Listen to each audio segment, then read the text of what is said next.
Salut à tous et bienvenue sur ma chaîne éducative. Aujourd'hui, on se plonge dans une œuvre incontournable du théâtre français, Antigone de Jean Anouilh. Dans cette vidéo, je vais vous présenter un extrait du prologue, suivi d'une série de questions de compréhension et d'analyse parfaite pour vous entraîner à l'examen. À la fin, je vous proposerai aujourd'hui aussi un sujet de production écrite avec une correction détaillée. Alors, restez bien jusqu'au bout. Le support du texte. Il ne savait pas qu'il ne devait jamais exister de Marie-Antigone d'Antigone sur cette terre et que ce titre princier lui donnait seulement le droit de mourir. Cet homme robuste qui avait l'habitude de manier les mots comme des armes et de se faire obéir, ne pouvait pas imaginer qu'une petite fille maigre et obstinée allait un jour le vaincre. Il croyait pouvoir contrôler les événements, les plier à sa volonté, mais il ignorait que le destin avait déjà tissé sa toile autour d'Antigone. Il n'avait pas compris que la force de la jeune fille ne résidait pas dans sa puissance physique, mais dans son attachement à ses convictions. Il n'avait pas conscience que les idéaux d'Antigone étaient bien plus grands que ses ambitions. Elle était aveugle à la vérité qui se cachait derrière ces mots. Il ne voyait pas que l'amour fraternel et le devoir étaient des valeurs qui surpassaient toute loi humaine, que le sacrifice était la voix de la noblesse. Il ne pouvait entendre les chuchotements du sort ni percevoir la douleur immense qui avait forgé le caractère d'Antigone. Il ignorait tout du serment secret qu'il avait fait à son frère et des raisons profondes qui l'a poussé à défier sa propre condamnation. Il n'avait pas soupçonné qu'en la défiant, il se condamnait lui aussi. C'est ainsi que Théocle et Polynice, deux frères ennemis, se sont battus et ont tué euh, sous les murs de la ville. Étiocle l'aîné, au terme de la première année de pouvoir, avait refusé de céder la place à son frère. Voilà l'examen, niveau baccalauréat.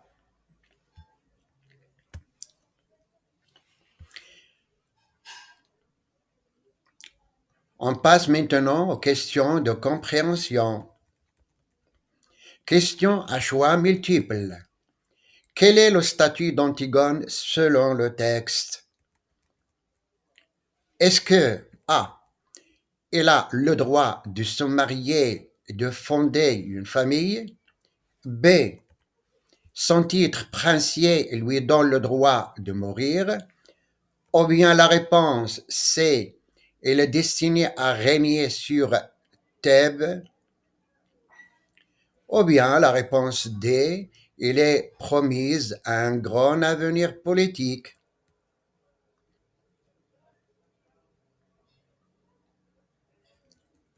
La réponse, c'est B. Son titre princier lui donne le droit de mourir. La question vrai ou faux? L'homme mentionné dans le texte est capable d'anticiper les actions d'Antigone? Est-ce vrai ou faux? La réponse faux. Le texte indique qu'il ne pouvait pas imaginer et qu'il ignorait beaucoup de choses sur Antigone. Une question ouverte. Quelles sont les qualités ou les caractéristiques de l'homme décrit au début du texte? La réponse. L'homme est décrit comme étant robuste, habitué à manier les mots comme des armes et à se faire obéir. Il croit pouvoir contrôler les événements. Question ouverte. Selon le texte, quelle est la principale force d'Antigone? La réponse. La réponse est: la force d'Antigone réside dans son attachement à ses convictions et non dans sa puissance physique. Question ouverte. Quelle est la cause du conflit entre les deux frères Étiole et Polynice? La réponse. Le conflit entre Étiole et Polynice est causé par le refus d'Étiole de céder le pouvoir à son frère à la fin de sa première année de règne. Maintenant, on passe aux questions d'analyse et de langue sur 10 points. Première question. Analyse littéraire. Identifier et expliquer la figure de style présente dans l'expression. Voilà l'expression. Tisser sa toile autour d'Antigone. Expliquer le style.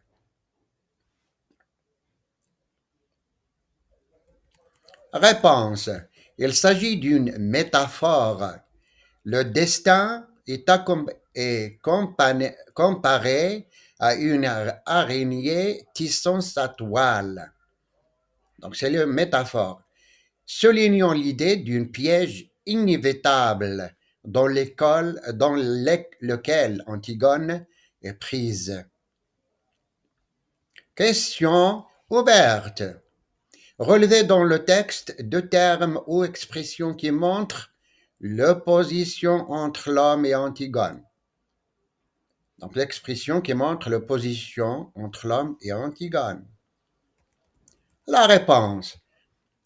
Homme robuste et petite fille maigre. Se faire obéir.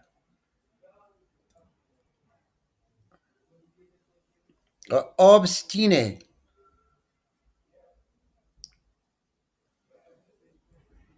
Donc l'homme robuste, fille, petite fille, maigre, robuste et maigre, se faire obéir, obstiné. Analyse littéraire. Quel est l'effet produit par l'emploi du champ lexical du pouvoir et de la force dans le texte? La réponse. La réponse est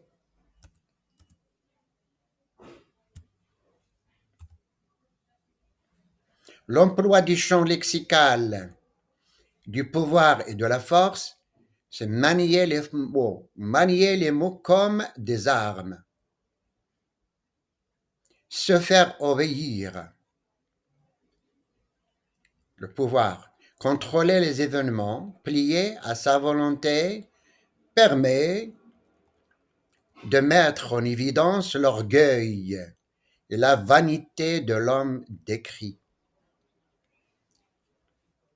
C'est ça le champ du pouvoir et de la force. Question ouverte. Expliquez comment l'opposition entre l'homme et Antigone se manifeste à travers leurs convictions et valeurs. Comment l'opposition? La réponse. L'homme est attaché au pouvoir et au contrôle, tandis qu'Antigone est guidé par des valeurs morales, telles que l'amour fraternel et le devoir, ainsi que par ses idéaux qui surpassent toute la loi humaine. Toute loi humaine. Question. Analyse de la langue. Analyser la construction de la phrase. Il ne savait pas qu'il ne devait jamais exister de mari d'Antigone sur cette terre et que ce titre princier lui donnait seulement le droit de mourir. Analyser la construction de la phrase. La réponse. C'est une phrase complexe, comportant une proposition principale. Il ne savait pas. Et deux propositions subordonnées complétives introduites par que. La première subordonnée exprime une négation absolue et la deuxième exprime la conséquence de cette situation. La grammaire maintenant. Quelle est la nature grammaticale des mots soulignés dans la phrase suivante? Il ne voyait, voilà le verbe. Il ne voyait pas que l'amour fraternel et le devoir étaient des valeurs qui surpassent toute la loi humaine, que le sacrifice était la voie de la noblesse. Réponse. Voyez est un verbe conjugué à l'imparfait et de l'indicatif. Maintenant, question de lexique.